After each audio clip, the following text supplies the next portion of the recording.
Welcome to the Voice of Retail podcast. My name is Michael LeBlanc, and I am your host. This podcast is produced in conjunction with Retail Council of Canada. All right, welcome everyone to the Retail Council of Canada's holiday shopping survey. Good morning, good afternoon. Thanks for joining us. Very exciting for me. This is not my first, and nor will it be the last presentation of this great survey. My name is Michael LeBlanc. I'm Senior Retail Advisor for and at RCC, and also the host of the Voice of Retail podcast for the last 60 years. RCC has been a proud voice for retailers across the country. The membership represents over 54,000 storefronts, including a range of indies, regional, national, mass, specialty retail, as well as quick serve and online businesses. We all know that you and your partners, retailers, their partners, anyone in this industry has been preparing for the holiday season for many, many months. However, as we know, consumer circumstances can change rapidly. We just had a 50 basis or 500 basis point cut in the interest rate from the Bank of Canada this morning. That could have an impact on consumer confidence. But it is always essential that we stay in touch now with the best in research and insights that we can gather from consumers, and allows you to just respond faster to shoppers' evolving needs. And again, having the access to the most recent Canadian data, particularly valuable this season. Everything's moving pretty fast. The full report contains lots of granular data for the retailers. Like, this report is well over 100 pages. You know, Luc, Adrian, and John, we're going to hit the highlights, more than the highlights, but there's 100 pages of great data in there. So, listen, dive in. Our job is to inform you and make us all better. And we have no agenda. Retail Council of Canada is not trying to sell you anything. We're not trying to sell you a service.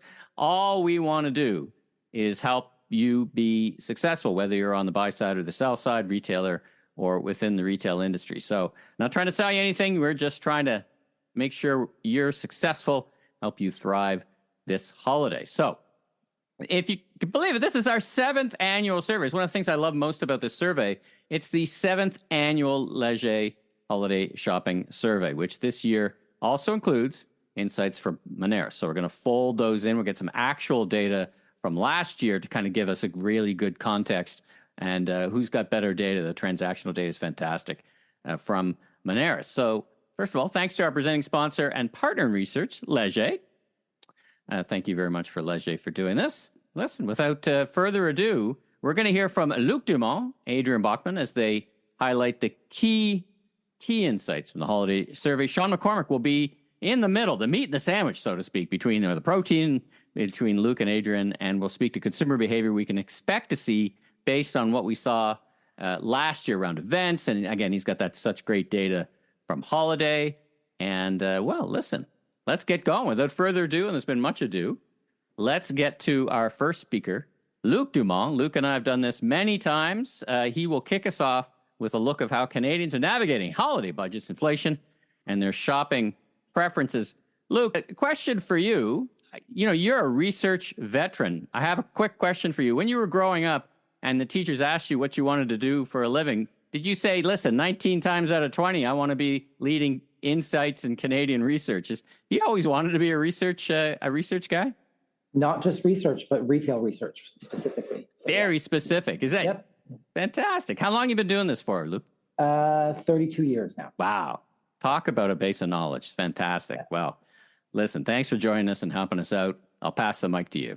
Thank you for having us. It's with a lot of pleasure that we're here today. We have a great partnership with RCC. And again, Michael, I can't believe it's 7 years since the very first one that we did. Our goal has remained the same throughout those 7 years, and that really is to provide customer sentiment data that we hope helps retailers navigate the shifting trends year over year. This year, again, we're witnessing the continued rise of what we call the mindful shopper, because Canadians recognize that prices are higher, but they are finding ways to stretch their make their money go further. So with that in mind, let's dive in. There's a lot of ground to cover today, and we won't be getting into the full report because, as Michael said, it's got hundreds of pages.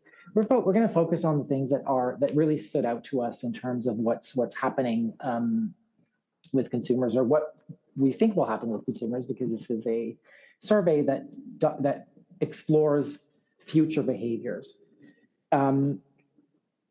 So really, really quickly, this is the first time actually this year that we've done 3 different surveys and brought all the results together into one.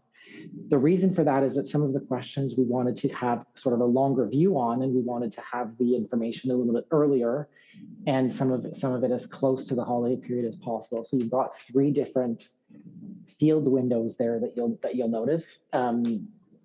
In the largest of the surveys, we spoke to over 2,500 Canadians. I think this is probably the largest holiday shopping survey in terms of sample size, if not in terms of the report. Obviously, nationally representative, according to StatsCan. So I won't spend a lot of time on the respondent profile, but suffice it to say that Leger, as Canada's largest independent market research firm with the largest panel of consumers, allows us to provide very robust, very representative samples of the population, which means you can project it out to the remainder of the people in Canada. So I know there's one number that we sometimes share first, and that's how much money Canadians think they will be spending during the holiday period this year.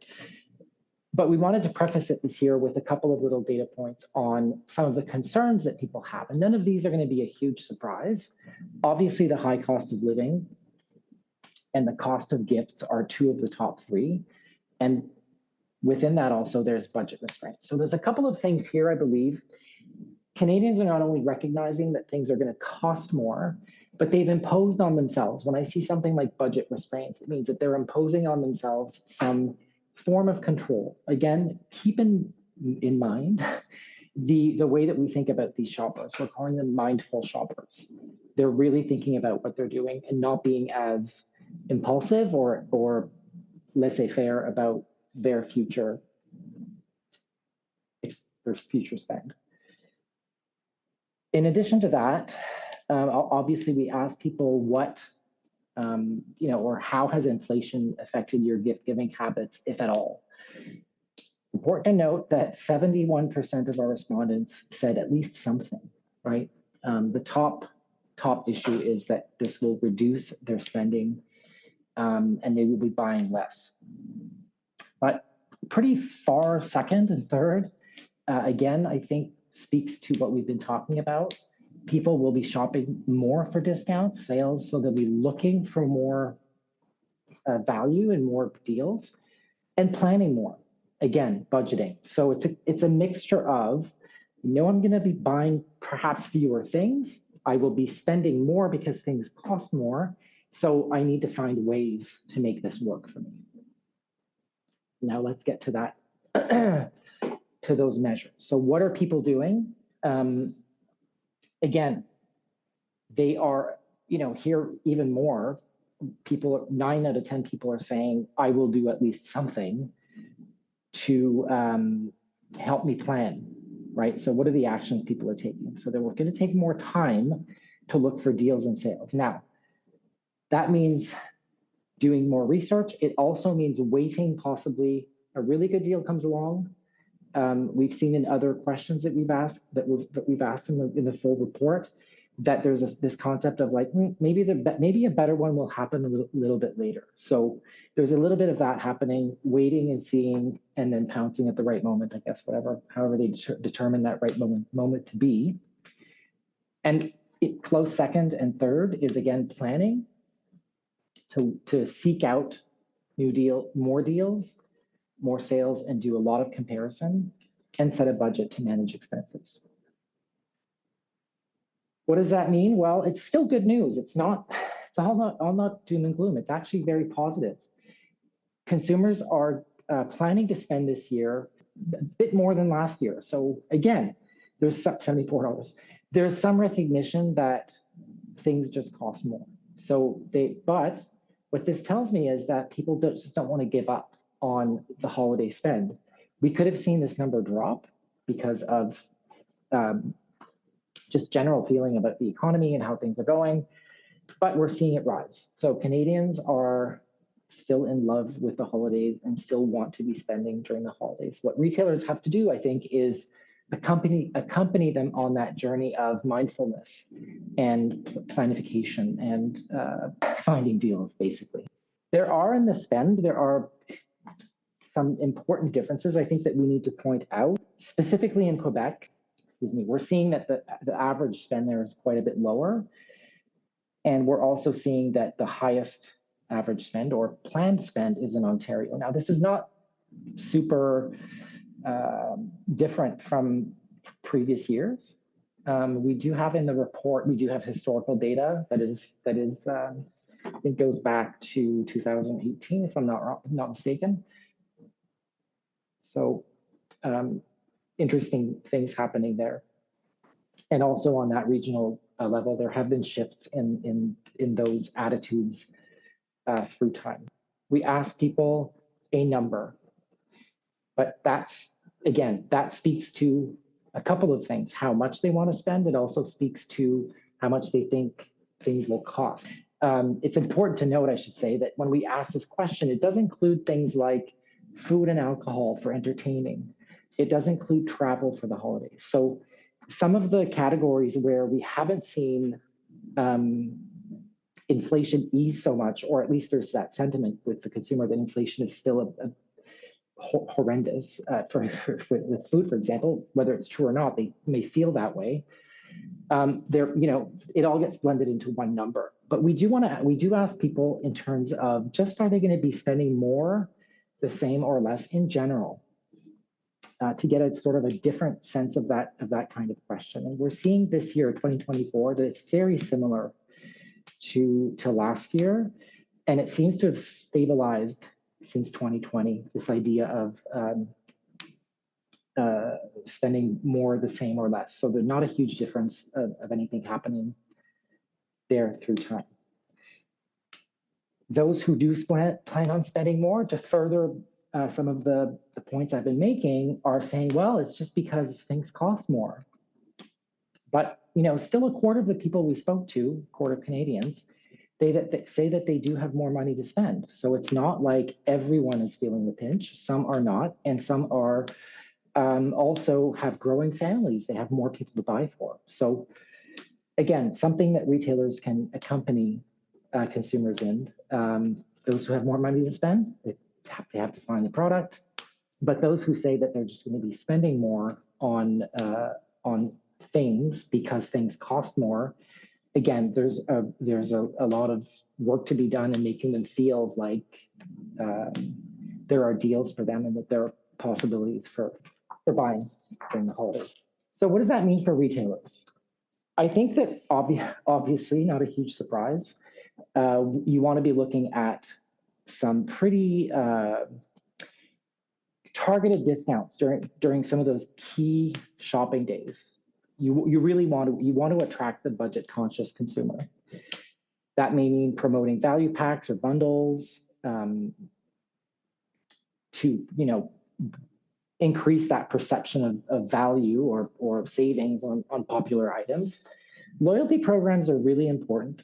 Again, we're seeing in some of the data that we've collected that loyalty programs are a very big driver in perception of value with a retailer, so that people feel they're getting back, therefore they feel like they're saving money, which they are.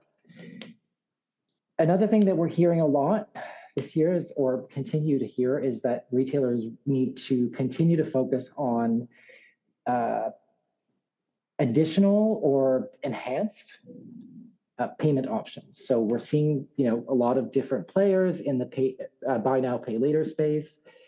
A lot of people feel like this helps alleviate financial pressure and may in fact boost sales if people are thinking that remember that 972 that people were buying or planning on buying, if they had these options, maybe spending more and then just spreading it out over time. So all things to think about as we help the consumer navigate. If we look at where people will be spending, so we always ask the same question of all the money that you're going to spend this holiday season, what are you thinking in terms of the categories? Or what percentage of each of your total budget will you be allocating to these categories? And this hasn't really changed a lot over time, we're seeing this season that clothing and accessories is number one, and food and alcohol also number one. Those two sometimes flip a little bit, but they're always the top two.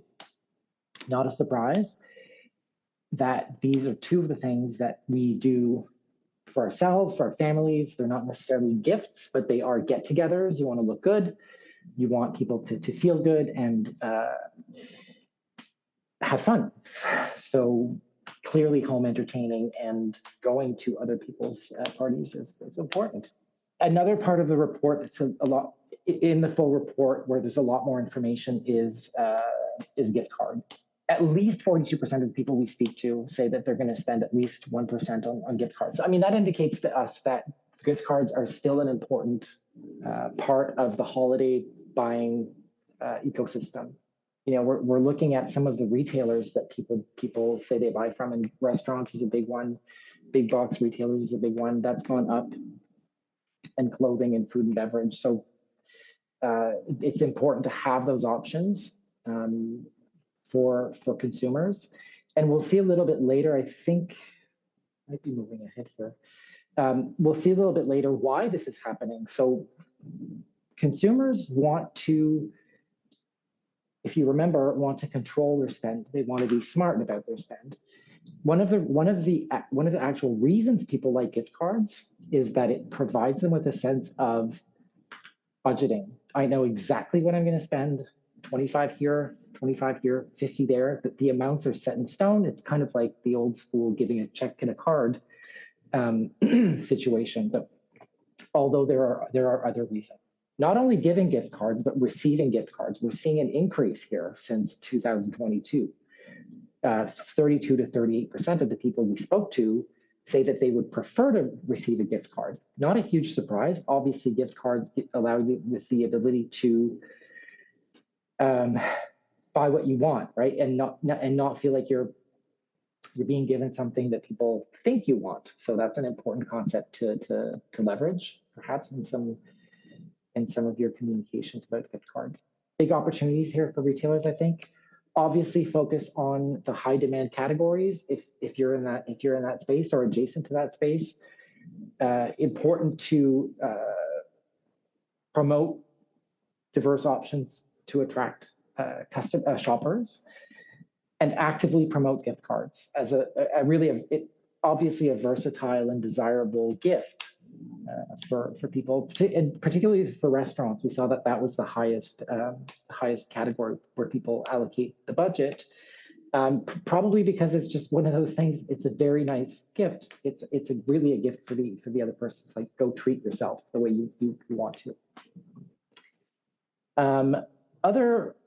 I think a couple of other opportunities related to all these things that I've spoken about is to ensure that your gift cards can be used both online and in store. Like, keep in mind that and we'll see again later in this presentation, Adrian, I think, covers that. Both are here to stay. Both are very important to consumers. I'm not saying anything new, but even the products that people use to interact with the retailer, like a gift card, need to reflect that ease of use on both sides. Maybe create cross-promotional items between, some of the popular sectors. So if you're in the dining, restaurant sector, you may want to be creating some cross-promotional offers or products, let's say in a mall, to leverage the fact that people are looking for those two experiences during the holidays, or those two product categories. We're almost at the Moneris part. Moneris is going to talk about 2023 actual data based on their wealth of data. We look at what people think they will be doing this year. So sometimes there's a bit of a difference between the two, but that's normal. Suffice it to say that this shows that consumers are still sort of in the November mindset, right? I think 41% of the people we spoke to, not I think, that's what it is, say that they plan on starting their holiday shopping now, basically as of next week, basically, right? 22% have already begun their shopping. Some people shop year round. They pick up things here, they pick up things there, and they put it in a box somewhere and they go, okay, I'll figure out who to give it to later. There is an upward trend, as we've said before, of holding off on purchases. As the years advance and as we continue, unfortunately, to shed the COVID pall, I guess, that we were under, there's again that very wait and see approach, the mindfulness. I'm not sure if this is the best deal. There might be a better one later. So that does come, recalibrate these things a little bit, but not that much. This is very similar to previous years, as far as I'm concerned. So let's go to Sean and have Sean share some of his great insights on last year's data.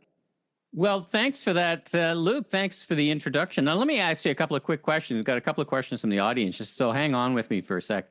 First of all, you mentioned at the end your last kind of thoughts around the craziness that went on during the COVID era, the pandemic. And I know our charts in this, we have 7 years, but in this we started 2020, which was kind of a weird year for a whole bunch of reasons. Do you happen to remember, a question from the audience, what the average spend was like in 2019? Now, there'll be some years of inflation and years of growth, but if you could see, my recollection, it's been kind of gradually going up, basically on the whole since 2019, right? I would say that the curve is very similar to what we're seeing now. You know what? I'd have to look it up. Okay, I tell you what, I'm going to come back to you after Sean and Adrian. So if you look at now, one other question. If you go back to your presentation, you talked about Quebec. Quebec's always been an interesting province, but I noticed Atlantic Canada, and this kind of jumped out at me in the data. Atlantic Canada dropped this year, and I hadn't really seen that before, which kind of surprises me because when I talk to retailers, the Atlantic provinces generally are strong performers for them, or certainly not laggards. What do we have any sense from that, from any context to add for us? I think part of it is the fact that we're seeing lower financial optimism in the Atlantic provinces. Now, we have a question about, are you doing better? Do you think you're going to do, are you doing better, the same, or worse than you were last year? And we think we have one that looks ahead as well. Mm-hmm. It's more and more negative there. So it's just a feeling. There's a pretty big decline in planned travel spend in Atlantic Canada as well.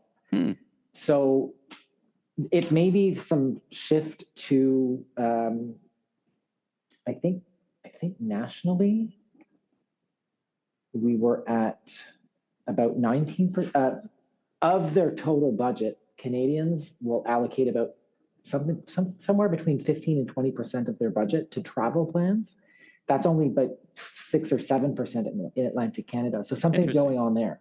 Interesting. All right. So some of the retailers who operate there can add in. One of the observations I had, and then we'll throw to get into some data from 2023. It's interesting when we talk about research and certain categories. We still have the kind of what I'd describe as the great buy forward in some categories. People bought a lot of things during COVID for their home or electronics. I also think, and I want to get your thoughts on this quickly, and then again we'll pass the mic, is there's value in budget, and then there's innovation, right? So if I've got something that kind of works today, and there's nothing new on the market that's brought new innovation, and some people talk about electronics in that kind of category more and more. It's like, well, it still works and it's not different. I think that's got to, it connects to me in all the dots here, that I'm thoughtful about what I'm buying, and I really want, whether it's a gift or for myself, I really want it to be materially better or different. Yeah. That's a great point. This year, I think we've talked about this earlier this week. This year has been a pretty non-disruptive year in the electronic space, and we're seeing a lot of other studies about just smartphones, which I follow very closely, about the upgrade cycle being much longer than it used to be. So I think that sort of permeates the entire space. So right on. Lots more questions, but I'm going to pass the mic now because we'll have questions from the audience. We'll pass the mic to Sean. Sean, lifetime, I guess, of, I want to say lifetime. Maybe you've had a few course corrections or course adjustments, but have you been doing this data work for a long time? I know from talking to you off mic and on mic, you love looking at the data and the numbers. Is this always been a passion of yours? Yeah, this is what we do over here. I love the numbers. And actually, I have a theory on Luc's numbers there showing that I think it said 41% of people in Ontario were over-indexing, I guess, on online purchases. I wonder aloud if because let's face it, all the data in Ontario is skewed towards Toronto and spending habits in Toronto. People can't get around in Toronto. Like people can't move. The gridlock is reaching like fever pitch. I can't even bear to think about getting in my car and driving around this city to try and buy Christmas gifts. And this has gone parabolic in the last year and a half or 2 years, like the gridlock problem in Toronto. And I just wonder aloud if that might have something to do with that. But interesting. Anyway. Interesting introduction to your session. Now I'm going to throw the mic and the camera back to you. Let's talk about 2023. You and I, at the end, we're going to make a bet which is going to be the biggest shopping day of the year. But let's look how things have transpired to tell us what's going to happen in 24. Yeah, absolutely. Thanks, Michael. So for anybody not 100% familiar with Moneris, we're the largest payment processor in the country. We're owned by RBC and BMO. We process about 800 transactions every second, over 325,000 unique merchant locations. Why am I telling you this? I'm telling you this not to flex our muscle as Moneris. I'm telling you this because this is what makes our spending data reliable and trusted across the public and private sectors in Canada. And the data that we're going to be showing you here that we're sharing about the holiday season last year is based on all card brands from all issuing banks, Visa, MasterCard, debit, Amex. If you tap it on a Moneris machine, which is 1/3 of all merchants across the country, approximately, it's going to be in this data in aggregate form. And I want to make one really important point. We do not possess any PII. All we see is the grand total of each transaction. And we never revealed, any merchant specific data other than the category where the spend is taking place. So we analyze all kinds of spending data for our clients in public and private sectors. And what we're going to do here is we're going to look back at 4 different cuts of the data from last year's holiday season. We're going to look at the busiest day versus the busiest season. So as Michael mentioned, we got a little friendly bet here on what the busiest day might be, but there's different ways to look at the season. There's the holiday season as a whole. There's Black Friday. There's Cyber Monday. There's Boxing Day. There's all these events that happen within the holiday season that are really exciting, and we're going to see how those compare and contrast. We're going to look at year-over-year results for Black Friday and Cyber Monday. There continues to be enthusiasm about these events every year. And we've got some data to show you how those shopping events compare versus the week prior. So that really demonstrates whether or not it is an effective shopping event. And we'll show you some year-over-year numbers on the growth or the decline of those two shopping events. And then lots of regional variances. We talked about, in Luc's results there, looking at the survey data for people's intent to shop online here in Toronto. That's going to be, or in Ontario, and how that's skewed towards Toronto, perhaps. And that may be very different from someone who lives in, Saskatoon or Yorkton or Red Deer, right? Anyway, that's how we're gonna attack it. So we'll move to the next slide. We're gonna look back at the last 4 seasons, 4 holiday shopping seasons, and we've had 3 different champions for the busiest shopping day of the year. So there's a couple of different theories on why this is changing. With sales starting earlier and lasting longer, maybe consumers are less inclined to focus their spending on a single day like a Black Friday, for example. So maybe consumers are spreading their spending over the full holiday season, and when that happens, new busiest days emerge. It could also be that in 20 and 21, more people were at home on Black Friday. Remember, that was the heat of the pandemic. So if more people are at home on Black Friday instead of working at the office, maybe they had more time to take advantage of Black Friday deals, whether that's online or in store. There's still Black Friday deals, and perhaps that funneled a bit more of the seasonal spending into Black Friday. Last year in 2023, Christmas was on a Monday. So that made the final weekend before Christmas a bit of a perfect storm for shopping volume. 3 days before Christmas was the busiest shopping day.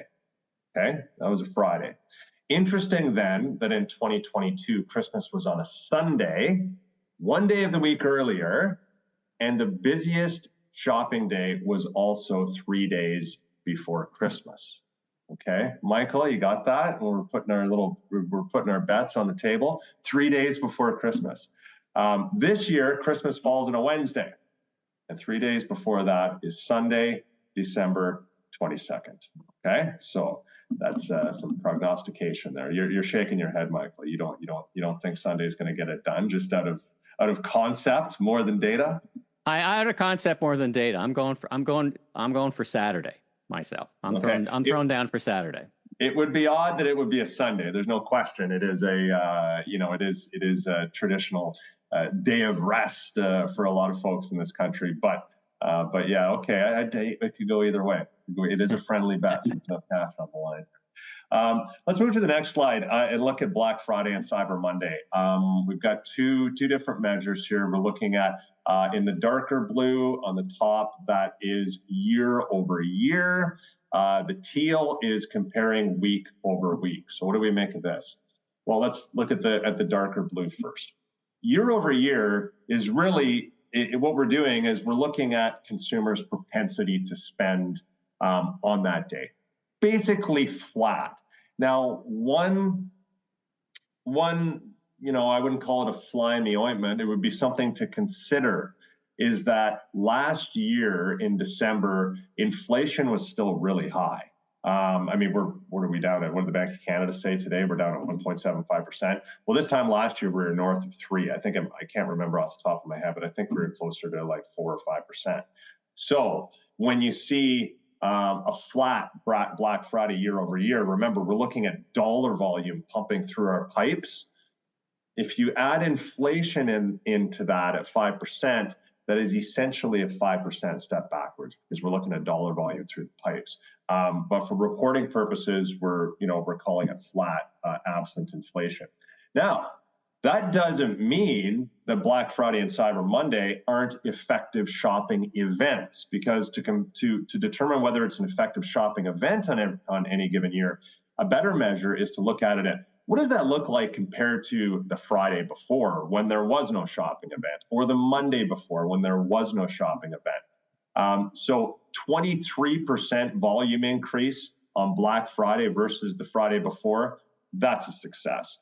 Even a 5%, like for a 5% increase, on a week over week comparison, that's still significant. So for those 2 days, what's the takeaway there? Those are effective shopping events. There's nothing that retailers could have done last year to mitigate against the fact that consumers are running out of money and just being crushed by the effects of inflation. And then what we're going to look at now, go to the next slide, is the regional variances of Black Friday and Cyber Monday. And the regional variances are actually quite significant. So we'll start on the left-hand column here, the week over week on Black Friday. Three data points I want to call your attention to are for territories, Ontario, and Quebec. All three of those areas, right around 30%. Territories in Quebec just over 30%, Ontario just under. So remember, that's week over week. How effective was the shopping event? Very effective in the territories, Ontario and Quebec. Less effective in BC and BC, Alberta, and the Atlantic provinces. Year over year, really, territories were a different one last year because they had forest fires in the summertime that were affecting people's ability to spend money. They remember towns were evacuated. So that 14% is a bit of an anomaly. However, looking at Ontario at -4%. I call this out more as a reference to a trend that I've seen all year, which is, and we look at apparel and restaurant a lot in our data. They just seem very common. They're popular reference points. And what we see is that Ontario and specifically Toronto are bringing down the national number when we look at things like average transaction size in apparel or year-over-year growth in restaurants. And we see it again here that year-over-year on Black Friday in Ontario was down 4% year-over-year. The rest of the country looked pretty good. Manitoba down 3%, Saskatchewan down 6%, but flat or decent gains elsewhere. Cyber Monday, popular shopping event in Saskatchewan, Ontario, and Manitoba. Less so in the Atlantic provinces and the territories. And then year-over-year, down 3% nationally. BC down 8%. That was a big drop, but basically flat everywhere else. Again, you need to consider inflation in there, which is not reflected in these numbers in particular. Q3 versus Q4, or Q3 2024 versus Q3 2023. Remember, I talked about the Ontario numbers. So this is retail spend quarter versus quarter 2024 to 2023. You see Ontario down 5%, 8%, and 9%. Again, dragging the national number down. I don't know if there's relief in sight there. We're living in through a really interesting time. From a spending standpoint, GDP, we have huge population growth, especially in the GTA. So those numbers definitely having an effect on the total Canada volume. Hey, this is great. Thanks for that quick overview, Sean. Quick question from the audience. Just to be clear, these numbers that you're presenting represent both online and in-store, or do they just represent one channel? So Cyber Monday was online only.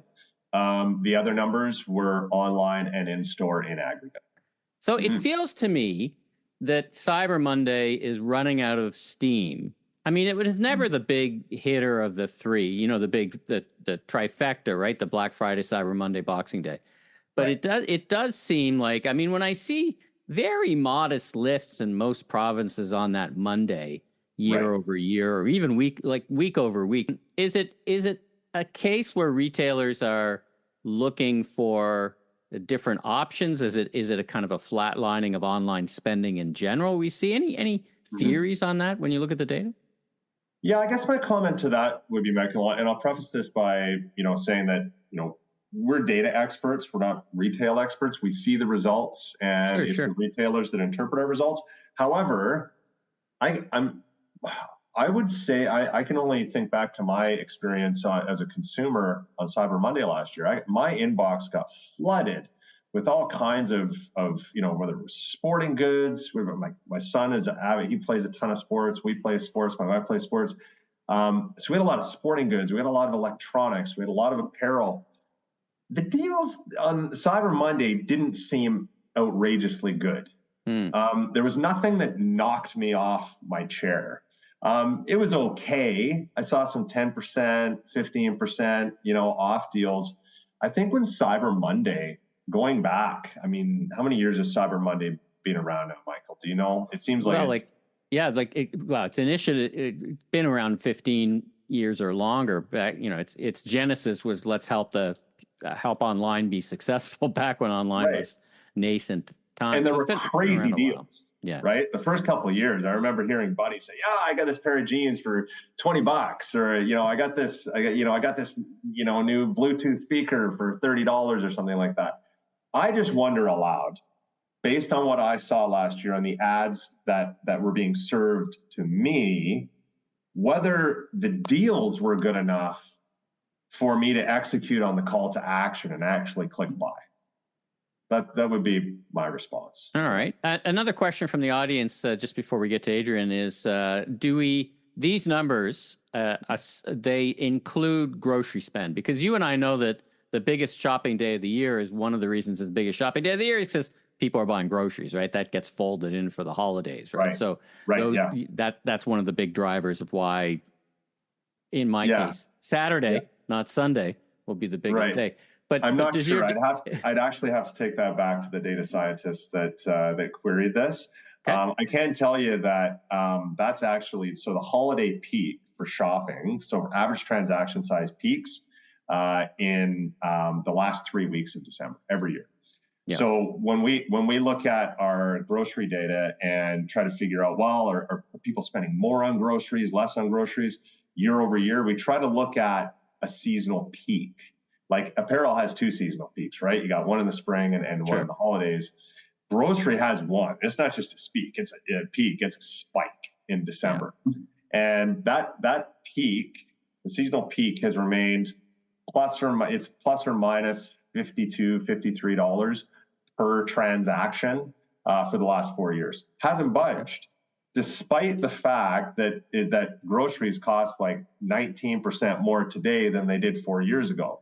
Substitution, people being smarter about how much they're buying at one time. They're buying Sunlight instead of Tide, like they've made these decisions. So the average transaction size and the amount people are spending per transaction, it's pretty flat. So I would say, getting back to the grocery question, if grocery is included in here, I don't think it would impact the year-over-year results at all, because the seasonal peak that we see every year hasn't budged really for the last 4 years. All right. Well, very good. Let's move on next to Adrian. Let's get back to some more insights from Leger. Now, there's a couple of questions that I think are great for Leger, including back to 2019. But Adrian, why don't you throw up your slides, and then we'll leave a bit of time at the end to make sure and cover those off. Thanks for sharing these great insights and data, Sean. Much appreciated. So in the Leger survey, like when we ask shoppers to rank the holiday shopping days based on their spending intention, and also how closely they are considering offers on those days, nearly half of the Canadian shoppers identified Black Friday as the day that's most important for them. In fact, 40% of the Canadian shoppers plan to shop on Black Friday, which is consistent to last year, while 36% intend to shop during Cyber Week and 33% on Boxing Day, also similar to 2023. But like Sean was noting, those recent trends on peak spending days indicated that there's a shift in consumer behavior, suggesting that Black Friday no longer need to be like that do or die day for the retailers. Canadian shoppers also plan to spend over 60% of their holiday shopping budget in store, compared to 40% roughly online. This figure has remained much unchanged since 2021. And also, much like last year, shoppers expected to purchase holiday home entertainment items like food and alcohol, and home decorations, pet supplies, cosmetics, and clothing, primarily in store. Conversely, as you see in the bottom there, online shopping remains most popular for vacation and travel bookings. Interesting though, 44% of Canadian shoppers now, they believe that they will get better deals online than they will get in store when they are shopping for holiday gifts. So this number is significantly higher this year compared to the year ago. So all these trends represent some good opportunity for retailers. For example, to capitalize on early shoppers, the 20% who Luc was saying begin to shop early, and the 12% who are shopping year-round, retailers can focus on target promotions and on their loyalty programs, for example. For the peak shopping events, the retailers should emphasize those major deals during Black Friday, which 48% of consumers rank as the top event for them, and in Cyber Week, where the participation held steady at 37%. And it's also important to elevate the in-store experience, because 62% of shoppers, they prefer still the physical stores. So by adding festive decorations, music, theme displays, all these sort of things, retailers can enhance the environment and tap into the holiday spirits of shoppers to drive more customers to their stores. There's also opportunity to prepare for these last-minute shoppers. So retailers can do that by ensuring that the key items are well stocked and also offer enticing last-minute deals for them. And to handle those increased in-store traffic, retailers can streamline checkout processes. They can consider adding more staff or register to the repeat time, for example. And for those shoppers who are often now perceiving better deals online, they can offer exclusive online-only deals or enhanced price matches to attract this growing segment.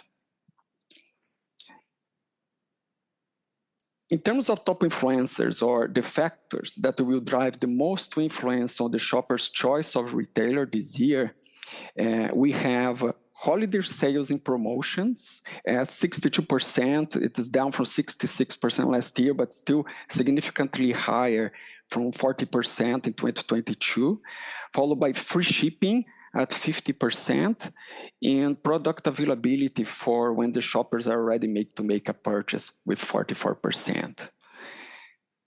The main source for gift ideas for shoppers, they remain consistent from previous years, and those include friends and family. They are still the top source, followed by in-store browsing, flyers, retailer websites. One thing to note, though, is that online marketplaces now are equally as important as retailer websites at 27%. And when it comes to the information that shoppers want to receive from retailers, Canadian shoppers are primarily interested in hearing more about the special holiday offers and discounts, the shipping and delivery details, and product availability updates. And that is pretty much the same their answer to us back in 2023.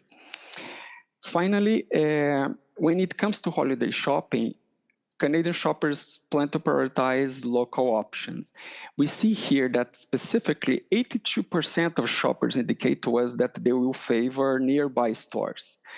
76% of them will shop from Canada-based retailers.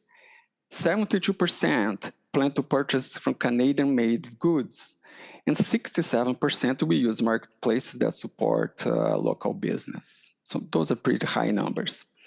So what all of this information means for retailers? With the 2/3 of shoppers prioritizing holiday sales and now seeking more deals, retailers can focus on robust promotional campaigns and flexible pricing strategies. For the free shipping, which is valued by half of the shoppers, free shipping can be a significant driver, so particularly for those online purchase. So perhaps like offering promotions like shipping thresholds, those can encourage large orders. In ensuring, like we were talking about, the product availability is very crucial because 44% of our respondents here said that this is very important for them. So for the retailers, keeping the inventory well stocked and providing this real-time update to your customer, that may help prevent missed sales and boost satisfaction with them. Retailers can also enhance the gift discovery by leveraging different channels like in-store displays, flyers, online platforms, and that will help them to engage with shoppers both online and through the physical store space. And to boost sales, retailers can focus clearly on communicating the special offers, shipping details, and product availability. As we saw there, Canadiana, highlighting the local and Canadian-made products with clear labels and dedicated space, perhaps for them, will help draw attention. And there might be opportunity to collaborate with local suppliers and artisans, perhaps through events or like pop-up shops, for example, to offer unique or locally crafted gifts that resonate with the holiday shoppers.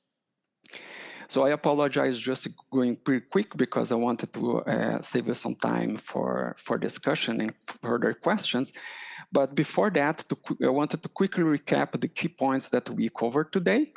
And here are our 4 main takeaways. So the first one is that this holiday season, Canadian shoppers are expected to increase their spending, and this is despite the fact that inflation pressures are making them to stretch their budgets.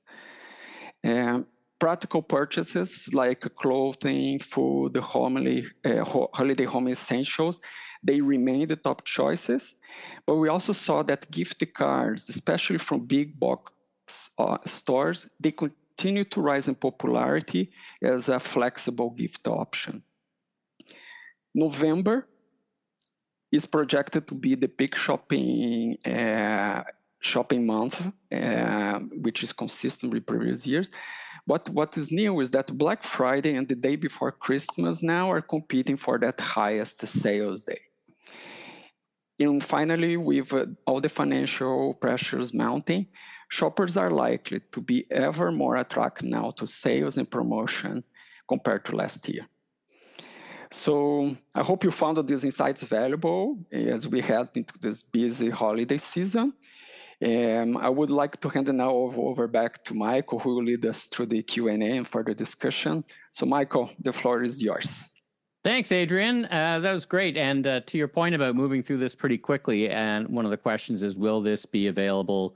Will this broadcast be available? Yes. Yes, it will. And of course, if you are a member of RCC, this is an RCC member benefit, member exclusive. So maybe I fibbed a little bit when I said we're not selling you anything. We're selling you, just in case you're on this and you're not a member of RCC, this is just one of many benefits. You get exclusive depth of research. But in your confirmation email, post event email, you'll get this webinar. And it will actually be on the Voice of Retail podcast this week as well. So lots of opportunities to hear the great insights. So I'm going to cover off a couple of questions, one of which was and it's a bit of a nuance, but Adrian, you talked about flyers a couple of times, the role of flyers as a tool. My assumption is, but I could be wrong, that, or maybe you don't know, that when you ask that, it's whether it's an online flyer or a print flyer. Do you make any kind of distinction? Maybe, Luc, you might know as well, when you ask the question, the difference between an online flyer or a print flyer, or just the media of flyers in general. Any thoughts on that? Unfortunately, we don't have a distinction between online or in stores, so it's just the flyers in general. I guess, I mean, I would think if you asked me and I was an online flyer user, I would still interpret that as a flyer, I guess. That would be my interpretation. Luc, one of the questions earlier on was about the 2019 spend number. Did you happen to have a chance to find that? I did, and I can say that I think we started measuring in 2018, and we were at 675 planned spending in 2018. Went up to 792 in 2019, dropped to 690 in 2020, and then back up to 792 in 2021. Now, one additional thing I would say is that we do measure post-Christmas what people actually spent, and it's usually higher. It's always higher, right? Yes. Yeah. That's the thing I'm going to be very intrigued to see this year, because everybody's so focused on, I'm going to plan, I'm going to budget, money's tight, I'm going to be smart. And every year people spend more than they budget. But, you spend a couple of dollars here and there, right? Whether expectation or... You go to the grocery store, you see a box of chocolates, you're like, oh, you know what? My neighbor would appreciate this. Hadn't planned it, but there it is. That's right. It's never a bad time for gift-giving opportunity. And now, last question, and then we're kind of starting to run a bit out of time. Last two questions. One is, I saw buy now, pay later, or payment or finance options pretty actually lower than I would think in the current environment. Any thoughts on that? I mean, it was pretty far down the list of motivators, no? I just don't know if it's one of those options or concepts that people have fully adopted and actually look for. I don't know if that's how they would select a retailer. Like, I'm going to buy stuff from eBay because they offer this. I think it's more of a sort of a post-transaction, not post-transaction, but like as you're checking out, realizing, okay, there is this option. Right. But we haven't done any research specifically on that point. So, all right. Last quick question, and it's a good one before I say goodbye, is the gift giving. Do you see more intent, more practical gifts, or kind of impulse gifts, gifts that are kind of like nice to have, so to speak? Do you see any difference between those two? Qualitative difference on what a gift is, in other words? it seems to me from the data that they're looking for more practical gifting, sticking to the basics. So like in this slide, we are seeing those, like clothing and accessories and toys, and then spending things with the family, so with food or like for hosting. So it's pretty much the basics, nothing much for being driven by impulse. But with that said, as Sean was speaking, shopping for the holidays has started earlier and earlier. So perhaps this even addresses why consumers tend to spend more than they are initially planning, because they start purchasing for the holiday early on, they forget, now they see another deal, and they purchase it again. Lovely. Listen, this has been fantastic. I really look forward to this every year. Thank you, Luc, Adrian, and Sean for joining us. To all the listeners, reminder that there's a lot of great resources on the Retail Council's website focused on holiday insights, and of course the Retail Pulse dashboard, which has a wonderful amount of very current, very relevant data. It's a huge benefit to being a member. It's your one-stop shop for Canadian key retail data in one place. StatsCan, Moneris, and Veronix, and we just bring retailers a single source, and you layer on all the insights from Leger. Come on, it's fantastic. Listen, thanks everybody for joining us. Thank you, Luc, Adrian, and Sean, once again for sharing your data with us. And listen, everybody have an amazing holiday. See everybody soon. Thanks. Always a pleasure, Michael. Thank you. Bye-bye. Thanks for tuning into this episode of The Voice of Retail. If you haven't already, follow on your favorite podcast platform so new episodes will land automatically each week. And be sure and check out my other retail industry media properties, the Remarkable Retail Podcast with Steve Dennis and the Global E-Commerce Leaders Podcast. I'm your host, Michael LeBlanc, Senior Retail Advisor, Keynote Speaker. If you want more content or chat, follow me on LinkedIn. Safe travels, everyone.